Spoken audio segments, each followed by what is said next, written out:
Tu fais une pause? Bah, comme on a dit tout à l'heure, on n'entend pas forcément beaucoup d'hommes parler de ça. Il a commencé à me caresser mon pénis et à passer la main sous mon pantalon et après sous mon caleçon. Il savait que je tenais pas l'alcool et du coup il m'a fait boire une dizaine de verres. À la fin de cette soirée, j'étais très alcoolisée. Il a essayé de me voler un bisou, j'ai dit non. Il m'a dit parce que il faut qu'on finisse la soirée tous les deux. Je lui ai dit non. Il m'a forcé à taper le code. Une fois arrivé dans les escaliers au premier étage, moi j'étais trop alcoolisée, du coup j'ai perdu un peu conscience, enfin je voyais plus rien. Il a commencé à m'embrasser, je lui disais non.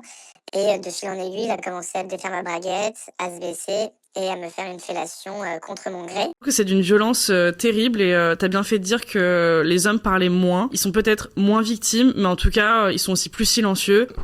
Tu fais une pause? Charles, on t'embrasse. Non, mais ça nous touche. Bah, comme on a dit tout à l'heure, on n'entend pas forcément beaucoup d'hommes parler de ça. Et moi, c'est la première fois que j'en entends parler. Et du coup, bah, forcément, tu sais, en plus, étant dans le milieu du journalisme, etc., et lui, c'était aussi son cas, bah, forcément, je m'identifiais, je me mets à sa place.